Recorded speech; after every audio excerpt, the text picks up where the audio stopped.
तो स्वागत है आपको दोस्तों हमारे इस यूट्यूब चैनल पे जिसका नाम है घोस्ट हब और आप देख रहे हैं घोस्ट हब पूजा के साथ। आज जो मैं आपको कहानी बताने जा रही हूँ ये भारत की सबसे डरावनी भूतिया कहानियों में से एक है, जिसको सुनकर आपके रोंगटे खड़े हो जाएंगे।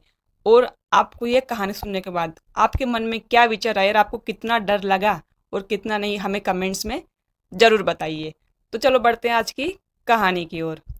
कर्सियांग का एक छोटा सा हिल स्टेशन जो दार्जिलिंग में आता है। यहाँ का मौसम 12 महीने सुहाना रहता है, जो सैलानियों को अपनी ओर खींचता है।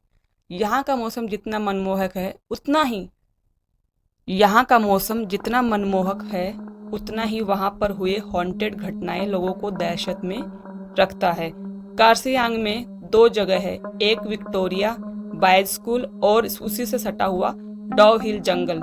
लोकल लोगों का कहना है कि स्कूल के बंद होने के बावजूद उसमें लड़कों के खेलने की और चलने की और भयानक चीखें सुनाई देती है। इसी के पास डाउ हिल जंगल है जहाँ कई मर्डर हुए हैं और अननेचुरल डेथ हुई है जिसका कारण पता नहीं चल सका। यहाँ पे सुसाइड की घटना भी बहुत होती है। यह जंगल अपने आप में कई राजों को सिमटे हुए हैं। यह जंगल इतना घना है कि दिन में भी आप रात अनुभव कर सकते हैं। यहाँ पे एक रोड है जो डाउ हिल जंगल से फॉरेस्ट ऑफिस तक जाती है, जिसे डेथ रोड कहा जाता है। यहाँ पे कई लोगों ने एक लड़के का भूत देखा है जिसका सर नहीं है। एक दिन एनी को डाउ हिल के बारे में पता चलता है और वो इंडिया आ जाती है। डाउ हिल की सच्चाई पता करने एनी हॉन्टेड जगहों पे जा जाकर उसके हॉन्टेड होने या न होने की सच्चाई कैमरे में कैद करके सोशल मीडिया पर डाला करती थी। एनी अपनी खोज रात को करती थी, लेकिन क्योंकि वो दिन को ही कर्सियांग पहुंच गई थी तो उसने लोकल लोगों से डाउ हिल के बारे में पूछना शुरू कर दिया। एनी ने नोटिस किया कि डाउ हिल के बारे में पूछते ही लोगों के चेहरे का रंग उड़ जाता है। एक आदमी ने उसे बताया कि वह कभी उस सरकटी लाश को नहीं देख पाएगी और वह उसे वापस लौट जाने को कहता है।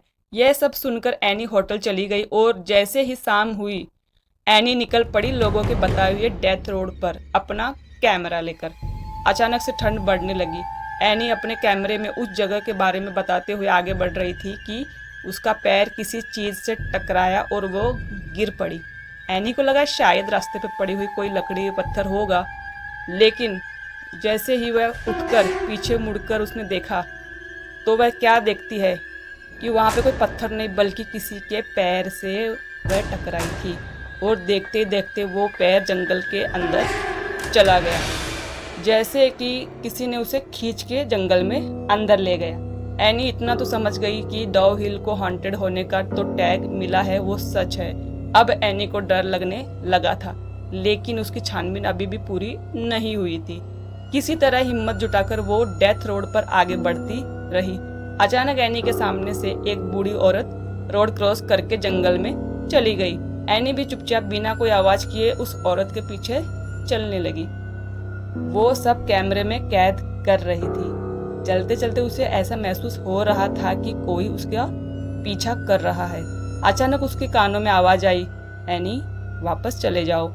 यह सुनते ही एनी के रोंगटे खड़े हो गए, लेकिन उसे तलाश थी उस सरकटे आदमी की, इसलिए उसने किसी तरह हिम्मत करके और थोड़ी दूर जाने का फैसला किया।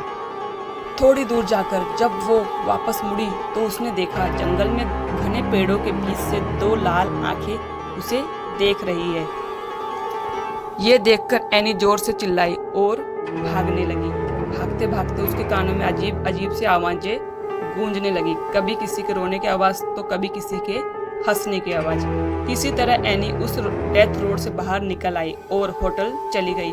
इतना सब कुछ होने के बाद भी एनी को इस बात की तसल्ली नहीं थी कि उसने ये सब अपने कैमरे में कैद कर लिया है। उस रात एनी अपने कैमरे को टेबल पर रखकर सो गई। 1 घंटे बाद एनी को फिर से वही अजीब अजीब आवाज सुनाई देने लगी। जब उसने आँख खोली तो देखा वो सरकटा भूत उसके सामने खड़ा था और उसने हाथ में कैमरा पकड़ रखा था। देखते ही देखते कैमरे में आग लग गई और एनी के सामने ही कैमरा जल के राख हो गया और तभी वह भूत एनी के सामने गायब हो गया। ये सब देखकर एनी बेहोश हो गई। सुबह होटल वालों ने उसे उठाया। जब वो होटल वालों को पूरी बात बताई तो सबने उस पर विश्वास नहीं किया, लेकिन जब ये बातें उसने सोशल मीडिया पर बताई तो किसी किसी ने उस पर विश्वास किया और किसी किसी ने उसकी बातों को झूठी कहानी मान ली। सच्चाई जो भी हो, लेकिन आज भी डाउ हिल एक रहस्य है। तो दोस्तों, अगर आपको भी हमारी कहानी पसंद आती है तो इस कहानी को लाइक, शेयर एंड सब्सक्राइब जरूर करें। अगर आपके पास भी दोस्तों कोई कहानियां हैं तो आप भी अपनी कहानियों को डिस्क्रिप्शन बॉक्स में दिए गए ईमेल आईडी पर आप सेंड कर सकते। आपकी कहानी को हम, जैसे मैं दूसरे की कहानी आपको बताती हूँ, वैसे ही आपकी कहानी को भी मैं ज़रूर शेयर करूँगी और लोग इसका अनुभव लेंगे और इससे ज़रूर कुछ ना कुछ सीखेंगे। जय भोलेनाथ।